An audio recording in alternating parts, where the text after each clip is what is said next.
June 6, 1944. The beaches of Normandy were waking under a grey, heavy sky. The air smelled of salt, smoke and fear. German soldiers braced behind bunkers, waiting for tanks and artillery, the kind of war they understood. But what came instead was something else entirely. A single American machine gun, the M250 caliber, tore through steel, stone and confidence alike. Its deep roar echoed across the sand like thunder that never stopped. To the Germans it felt unfair. A weapon too powerful, too relentless, too American, and that fear would follow them all the way to Berlin. They called it the 50, but behind that name was a story few ever heard. A story of design genius, endless firepower, and the weapon that changed how every soldier thought about survival. So before we dive into how this one gun earned the hate and the respect of an entire army, make sure to subscribe, like this video, and watch till the end to uncover the untold truth behind the most feared machine gun of World War II. January 26, 1945. The French village of Holzwihr lay frozen under grey clouds. Smoke rose from broken chimneys. The snow was black with ash and spent shells. On the edge of the forest, a single American soldier stood on top of a burning tank destroyer, his face smeared with blood and dirt, his breath steaming in the cold. His name was Lieutenant Audie Murphy. German infantry poured out of the trees yelling and firing. Behind them rolled tanks, their tracks crushing the ice. Most of Murphy's men had already fallen back. The field was quiet except for the rumble of engines and the crack of distant rifles. Then came the sound that every German in that valley would remember, the deep, thunderous hammering of the Browning M250 caliber machine gun.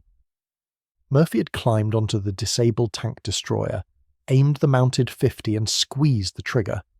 The heavy gun spat fire and smoke. Each shot sounded like a metal door slamming shut.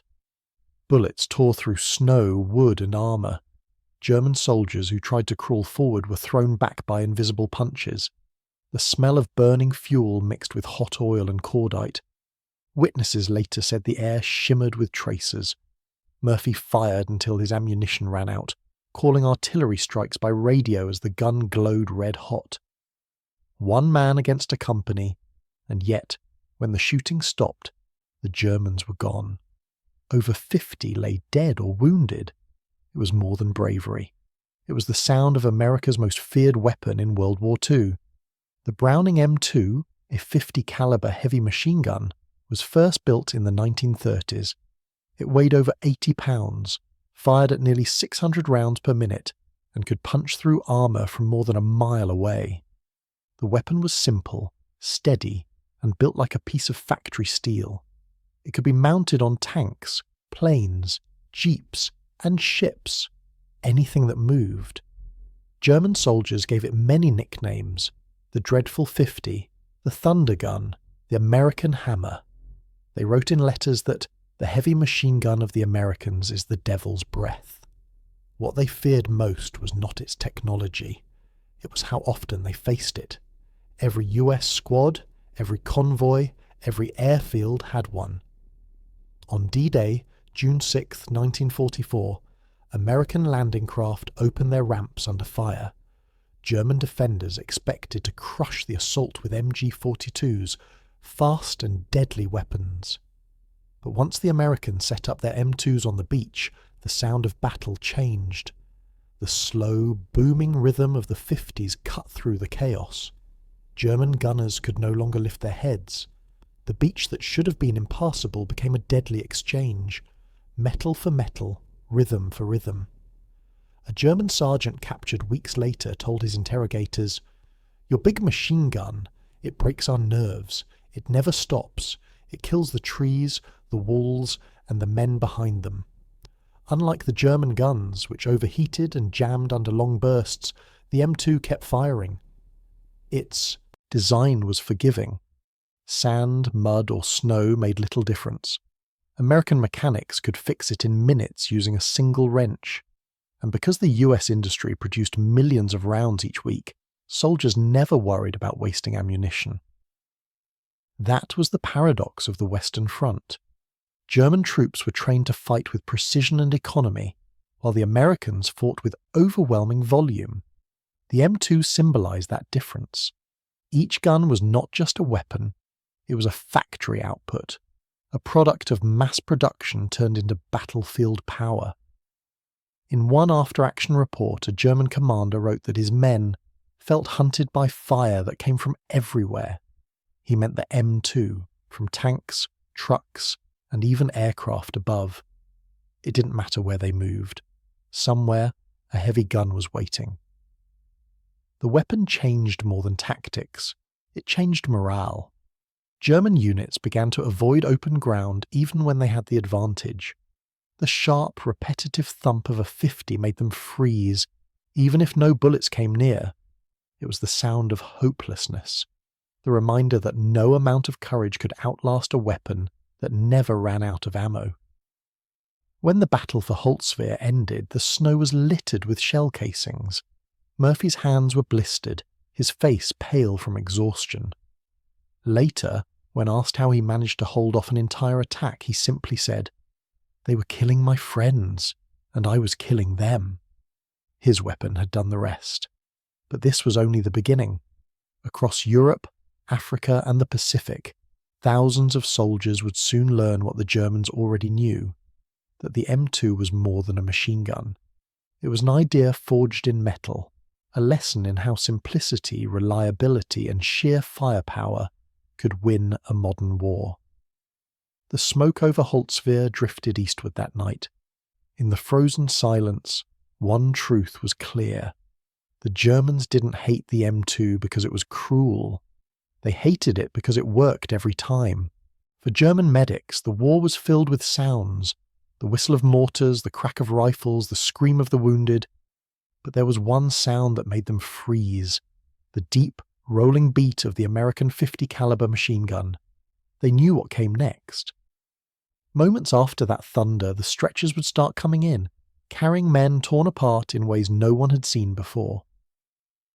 The Browning M2 did not wound like other weapons. Its bullet was half an inch wide, moving at nearly 3,000 feet per second. It didn't just pierce flesh, it shattered bone, tore through metal helmets, and left wounds impossible to treat in the field. A German doctor near Aachen wrote in his diary, "The big American bullet removes what it touches. A man hit in the arm loses the arm. A man hit in the chest is already gone." At the front, the smell of burned cloth and hot metal mixed with the sting of disinfectant. In makeshift medical tents, the floors were sticky with blood and mud.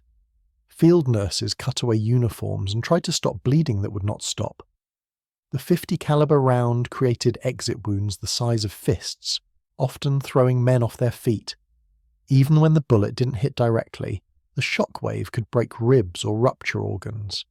American medics saw it too, not just on the enemy, but on their own soldiers who were caught in friendly fire or air attacks. They learned quickly that the 50 was not just a gun. It was a storm of destruction. A bullet that powerful could go through 2 men and keep travelling. In cities like Cologne and Caen, even thick stone walls couldn't stop it. To the Germans, this was terrifying. Their MG-42 fired faster, 200 rounds per minute, but its smaller bullet lacked the same raw force. The M2 fired slower, but every hit counted. It could punch through armoured cars, machine gun nests, even the steel plates of half-tracks.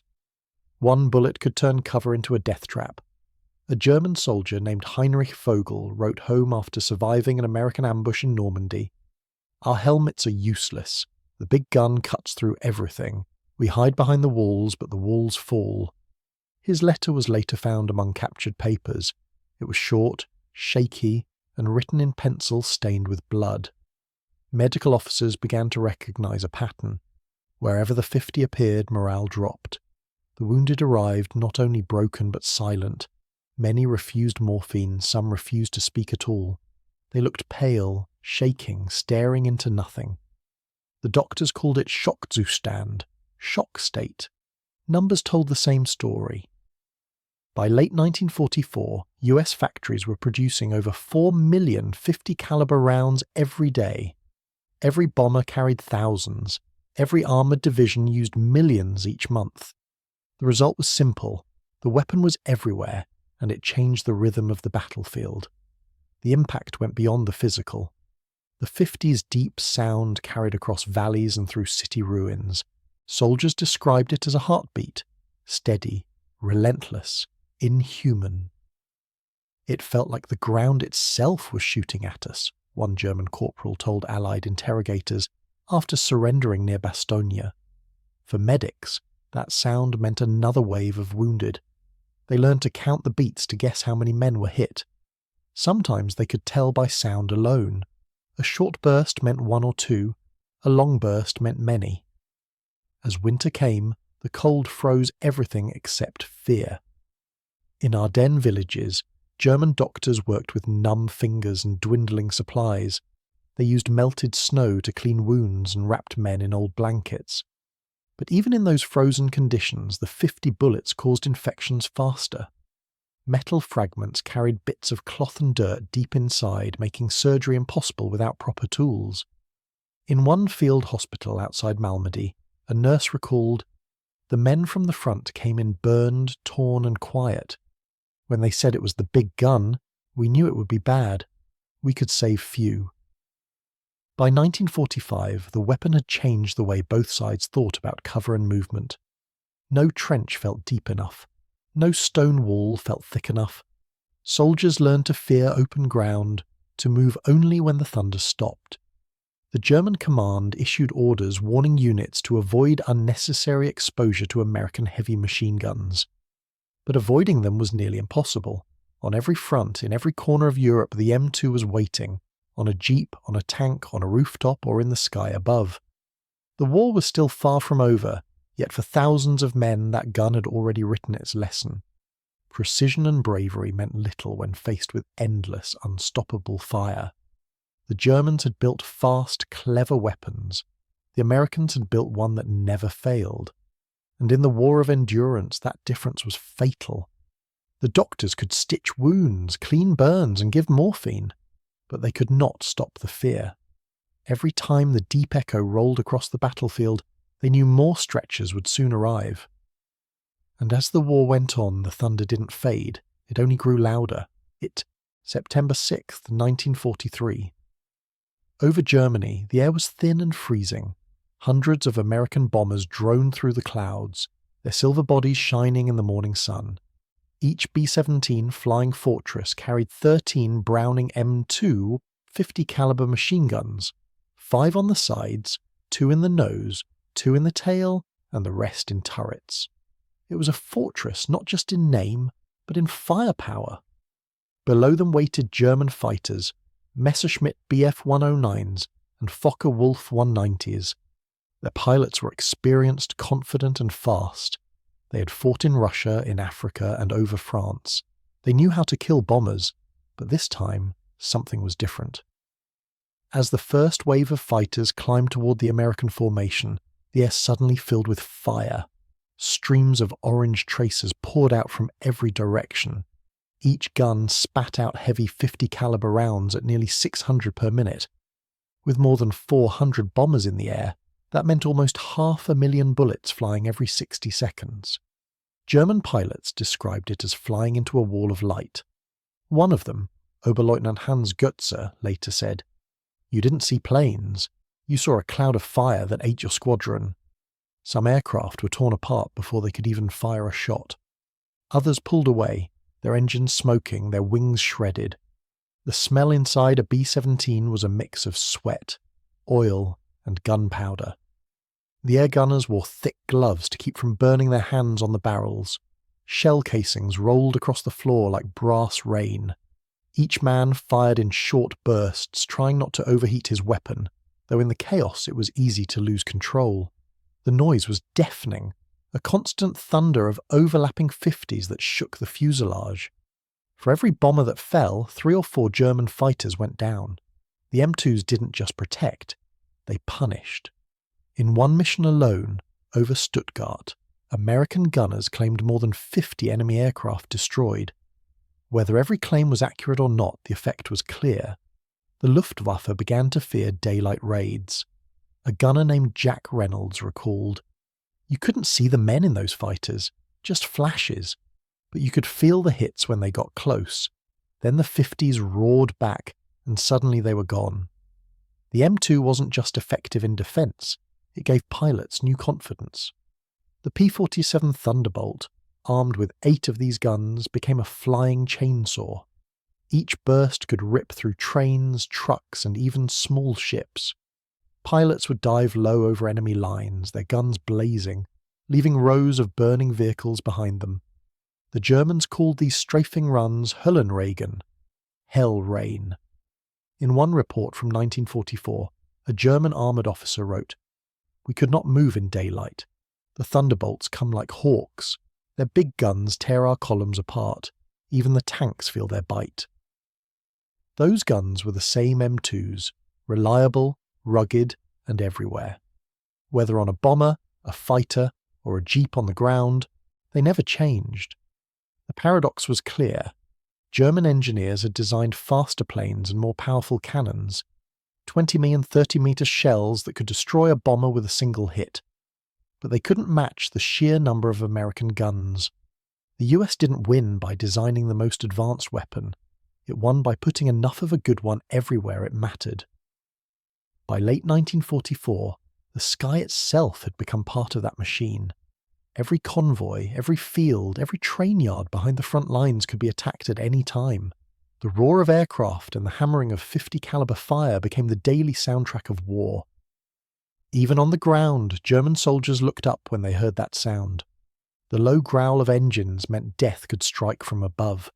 Not from bombs, but from those lines of fire that seemed to never miss. A captured Luftwaffe mechanic told his interrogators, "We could build new planes, but not new men. The gunners never missed, and the new boys were afraid to fly." That was the unseen victory of the Browning 50. It broke not just machines, but morale. In the winter of 1944, American bombers flew deeper into German airspace than ever before. Their gunners sang songs through the intercom, half to calm themselves, half to cover the noise. They trusted their guns more than luck. One pilot wrote in his journal after a mission over Berlin, "The guns are our armour. Without them, we are just targets in the sky." By war's end, US planes had fired more than 1 billion rounds of 50 caliber ammunition. Cities, railways, and airfields across Europe bore the marks of those bullets. What began as a weapon to protect soldiers on the ground had become the guardian of the sky, a weapon that turned airspace into a fortress and courage into survival. But while the skies belonged to the Browning, the ground war still raged below, and the same gun that ruled the air was now mounted on every truck, tank, and jeep that rolled toward Germany. The fire from above was about to meet the thunder from below. Winter, 1944, Belgium. The roads were covered with snow, the trees heavy with ice. American convoys crawled through the frozen countryside, their engines coughing in the cold. Every jeep, half-track and truck had one thing in common: a Browning M2 50 caliber mounted on top, its barrel wrapped in canvas to keep out the frost. To the soldiers, that gun was more than a weapon. It was a shield. The M2 was everywhere, on tanks, on supply trucks, even on boats crossing rivers. It fired 700 rounds per minute and could hit targets more than a mile away. Its bullets could punch through concrete, light armour, or even walls that soldiers thought would protect them. German troops quickly learned to fear the sound. The deep thudding of the 50 cal echoed through the forests long before the Americans appeared. "You could hear it before you saw it," said German infantryman Erich Dossler. "When it spoke, you stayed down. You didn't move. It was not like our machine guns. It was heavier, like the sky was breaking." The Browning wasn't just used for fighting enemy soldiers. It protected the endless lifeline of the war. The convoys. Thousands of trucks carried food, ammunition, and fuel across Europe. Without them, the front would die. But every mile of road was dangerous. German ambush teams waited with Panzerfausts and MG-42s, ready to strike. So the Americans adapted. Before sending trucks through risky areas, they used what they called recon by fire. Jeeps fitted with M2s would drive ahead and fire bursts into tree lines, bridges, or suspicious houses.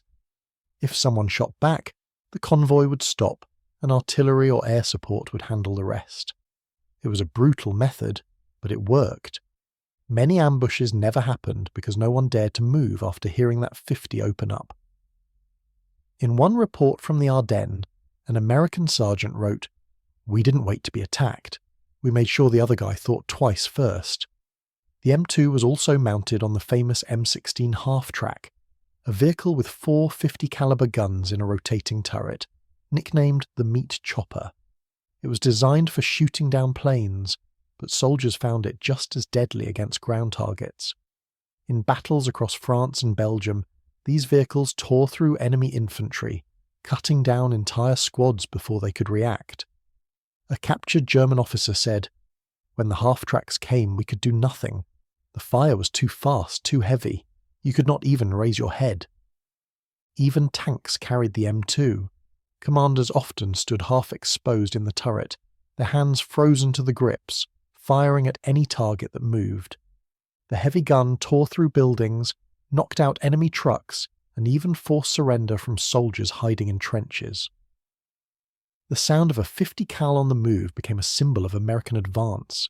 It was steady, confident, relentless, each burst announcing that the US Army was coming and nothing could stop it. But there was a cost. The gun was heavy, over 80 pounds with its mount, and needed strong soldiers to handle it.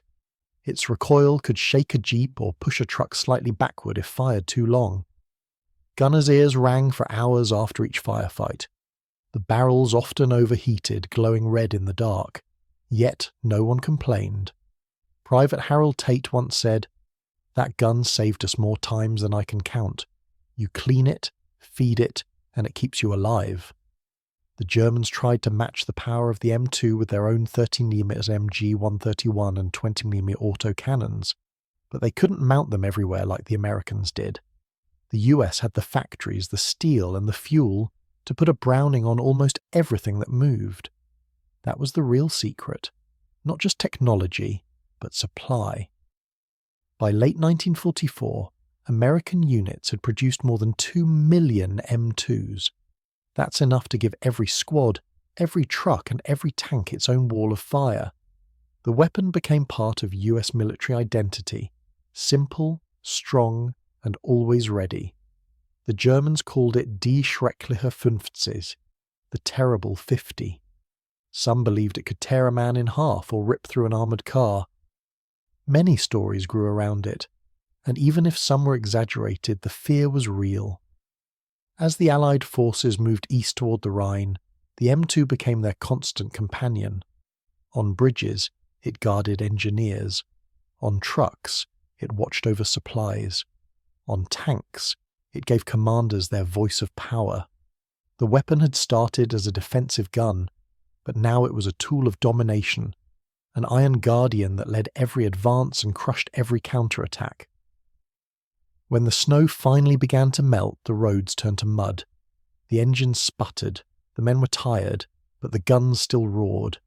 And with every burst of the Browning, Germany's defences grew weaker. The M2 was no longer just protecting the convoys, it was leading them, straight into the heart of the Reich. When American engineers designed the Browning M2, they were not trying to build a symbol, they were building a tool that simply had to work no matter where it went. It was first developed by John Moses Browning back in the 1910s, just after World War I, when armies realised they needed something stronger than the rifle-caliber machine guns that had filled the trenches.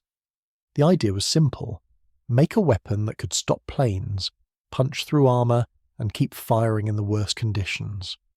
What came out of that dream was a heavy steel gun firing half-inch bullets, each round weighing nearly 50 grams and leaving the barrel at almost 900 metres per second. That's fast enough to tear through light tanks, airplanes, and concrete walls.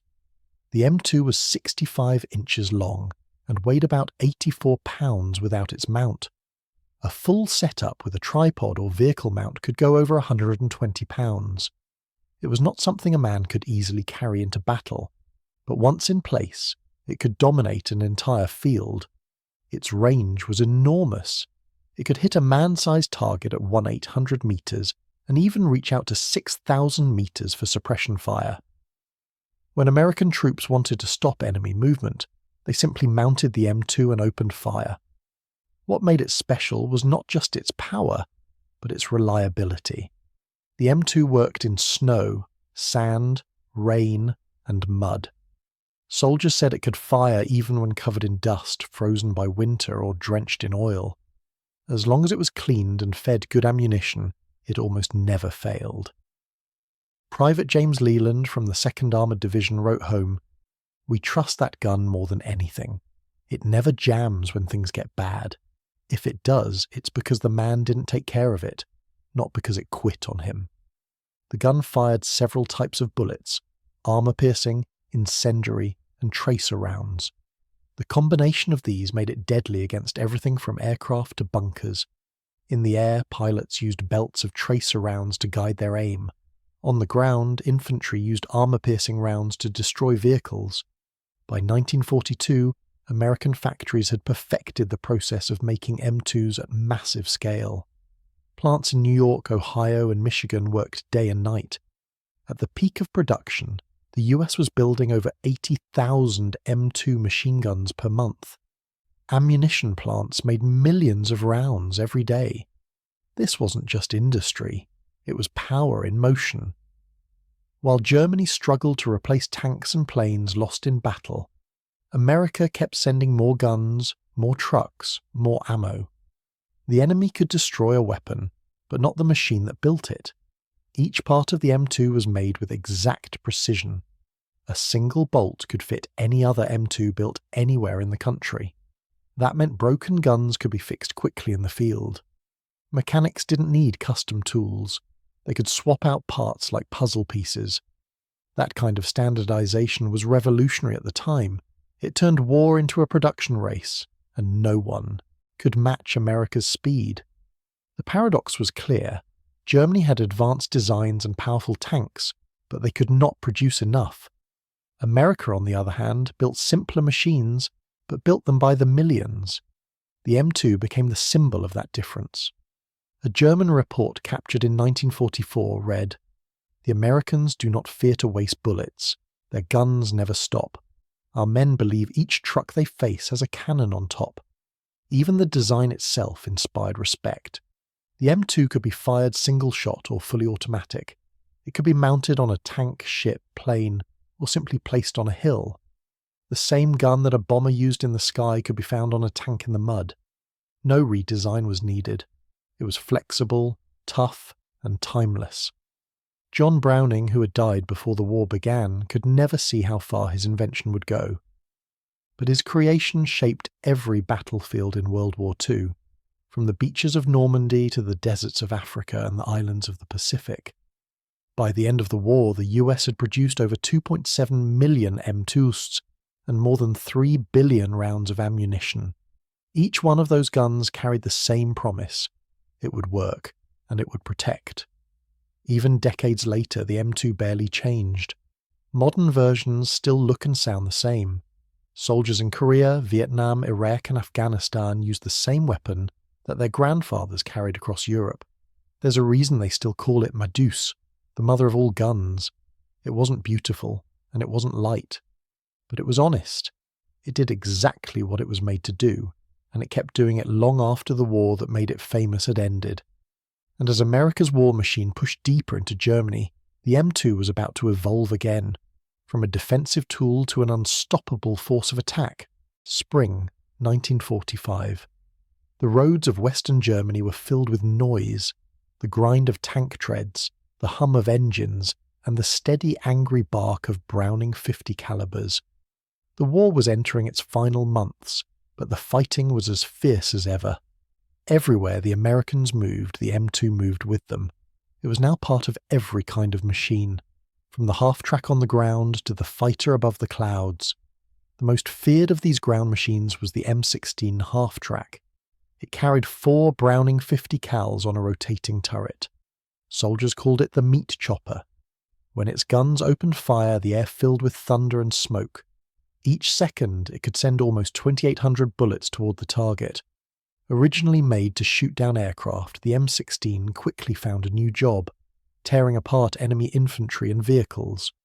A German soldier who survived an ambush in the Ruhr Valley said, "It was like facing 4 storms at once. You could not hide. Trees, walls, trucks. Everything was cut down." The power of those 4 guns made the M16 perfect for guarding convoys and clearing ambushes. It could sweep both sides of a road in seconds, leaving nothing standing. The flash of its tracers at night looked like fiery ropes stretching across the darkness. Soldiers said it was like watching lightning under human control. While the M16 dominated the ground, the skies belonged to the P-47 Thunderbolt, one of the heaviest and toughest fighters of the war. It carried 8 Browning M2s, 4 in each wing. Each burst from a P-47 lasted only a few seconds, but it could destroy a truck column or slice open a locomotive like a tin can. American pilots used the 50s to hunt German armour from above. They would dive fast, fire short bursts and pull away before enemy flak could respond. In the air, the gun's rhythm sounded like a hammering drum beat, deep, fast, and final.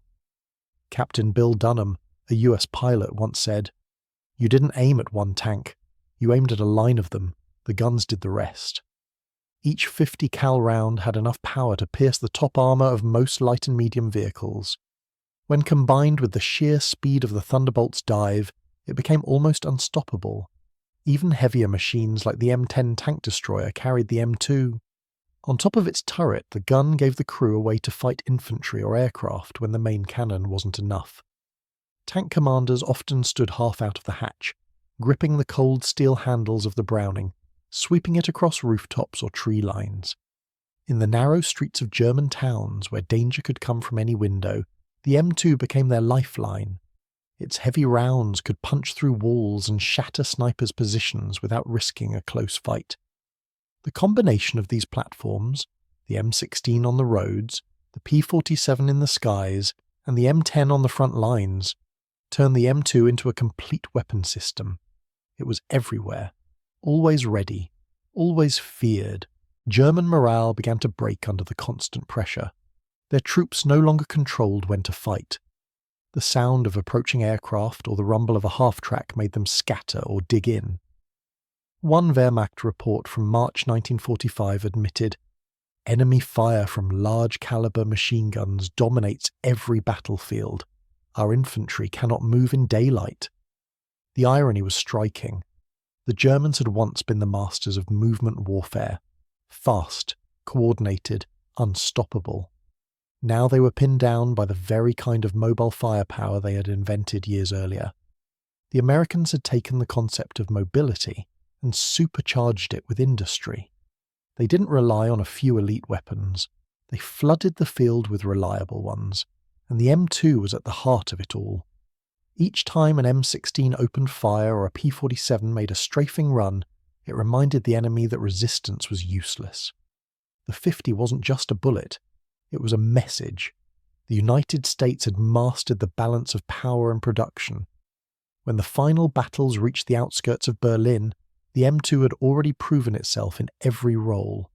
Anti-aircraft, anti-vehicle, anti-personnel. Soldiers trusted it completely. They called it the American heartbeat, because its rhythm followed them from Normandy's beaches to the heart of Germany. Private Roy Campbell from the 9th Infantry wrote, "When that gun started talking, everyone listened, friend and foe. It meant we were safe, at least for a little while." The M2 had become more than a machine gun. It was a moving wall of fire that followed every American advance. And yet, even as it tore through the last defences of the Reich, its role was about to change once again.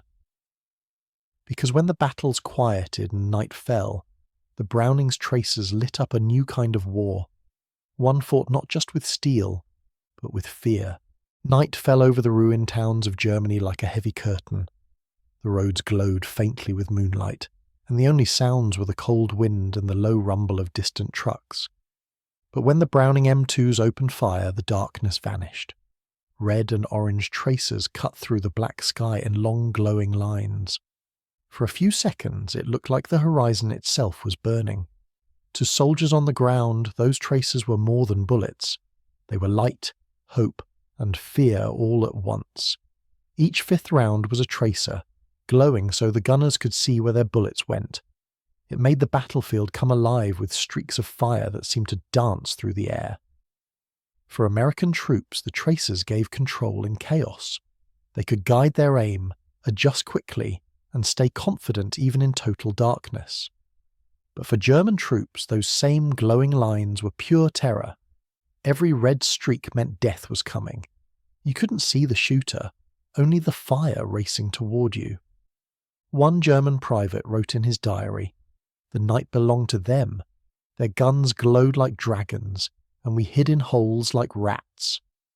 The M2's deep, thunderous rhythm became a sound no German soldier could forget. It was slower than their MG-42, but heavier, more final, each shot like a hammer falling on steel, and it didn't stop when the sun went down. American convoys, guarded by their mounted M2s, kept moving through the night. Any flicker of movement on the roadside was met with a short burst of glowing bullets. The soldiers called it painting the night. To anyone watching from afar, it looked like rivers of fire flowing through the dark hills. It was both beautiful and terrifying, beauty built from destruction. Those tracers also changed morale on both sides. For Americans, the constant glow of their guns gave a strange comfort. It reminded them they were not alone. "When you saw the red lines flying beside you," said Sergeant Leo Parker, "you knew another squad was still out there fighting with you." For the Germans, it had the opposite effect. The endless firing made them feel trapped, hunted. Even when no Americans were nearby, they imagined that red light appearing at any second. Fear spread faster than bullets. By 1945, many German soldiers no longer fought at night unless they had to. Reports from Wehrmacht officers described how enemy night fire creates panic among our troops. Some units refused to move in the dark at all, waiting for daylight even if it meant being spotted by planes. That was one of the M2's hidden victories. It didn't just destroy enemies, it broke their will to fight. Each tracer round burned magnesium and phosphorus to make it visible. The smell of it, sharp, metallic and chemical, filled the air after every burst. For the gunners, it clung to their gloves and uniforms. For the men downrange, it meant death could come at any second. At night, the battlefield was no longer about seeing the enemy. It was about hearing and feeling, the low hum of the barrel cooling, the faint ringing in the ears after each burst, the heartbeat racing as you waited for the next flash. And still, the M2 never failed. It fired through rain, snow and fog, tracing arcs of red light over forests and villages. It was as if the gun itself never slept. Even civilians came to recognize its sound. In bombed-out towns, people hiding in basements would whisper, "The Americans are near," when they heard the heavy rhythmic roar of the Browning echoing down the streets. It became a strange kind of promise, destruction for some, safety for others. One US gunner said after the war, "When you pulled that trigger, you weren't just firing bullets, you were firing fear." The tracers also helped command coordination. Officers could signal attacks or movements using patterns of tracer fire. Red for suppression, white for marking targets, green for safe paths. It turned light itself into a language of war. But as the Americans advanced deeper into Germany, something else became clear. The weapon that ruled the night wasn't just winning battles, it was rewriting how soldiers thought about combat. No longer did they need to wait for daylight or artillery. A single machine gun, armed with glowing rounds, could control a whole sector after dark. By the end of the war, many German survivors described the night sky not as black but red, streaked with the fire of 50 caliber tracers from jeeps, tanks and planes. The Browning had turned darkness into another weapon, and when the last battles quieted, the burned fields and bullet-marked walls stood as silent witnesses to its power. The M2 had conquered both the day and the night, but its legacy didn't end with victory. The same weapon that filled the skies with fire would soon come to define America's military future, not just as a tool of war, but as a symbol of what made its army unstoppable. May 1945. The war in Europe was ending.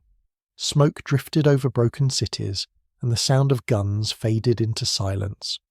But one weapon, the Browning M2 50 caliber, had left its mark on every battlefield, every sky, and every soldier who heard it. It was more than a machine gun now. It was the symbol of American power, industry, and persistence.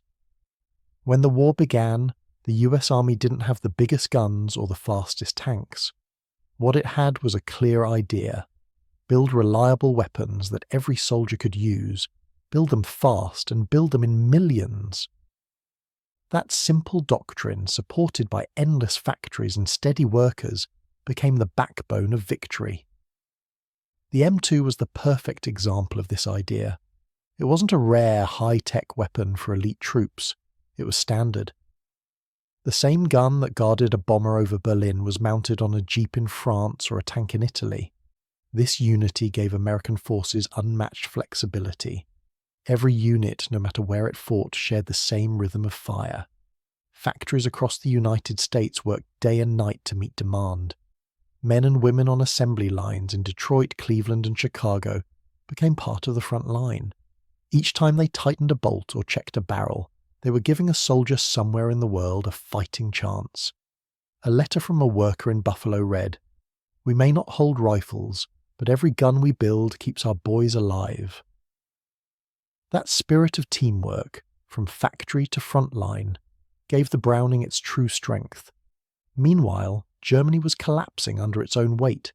Its factories were bombed, its fuel was gone, and its armies couldn't keep up with constant losses. German engineers created amazing weapons: rockets, jet planes, heavy tanks, but they built them in small numbers. America didn't chase perfection, it chased production, and that made all the difference. By the time the Allies crossed the Rhine, the US had shipped millions of M2s to Europe and the Pacific. There were so many that spare guns were used to reinforce bridges, mount on trains, or even defend camps far behind the front. The M2 had become a permanent part of the American war machine. Even enemy officers noticed it. After the war, one German general admitted, "We feared their machines less than their factories. They could lose 100 guns and replace them in a day." This was the paradox of the M2. It was not the newest or most advanced weapon. It was simply everywhere, unstoppable, because of how well and how many were built. The gun proved that industrial power could shape the outcome of war as much as strategy or courage. When peace finally came, the M2 didn't retire. It moved from one generation of soldiers to the next. It served in Korea, in Vietnam, in Iraq, and Afghanistan. 75 years later, it still stands on watch. The same design, the same power, the same voice. Mechanics have changed the mounts and optics, but the heart of the weapon remains pure Browning steel. The same slow, deep roar echoes across deserts and mountains today, just as it did across the fields of Europe in 1945. Military historians call it one of the most successful weapons ever built. It outlived the planes, tanks, and uniforms that first carried it, and for soldiers, it became more than a tool. It became a promise. When the M2 was nearby, they felt safe.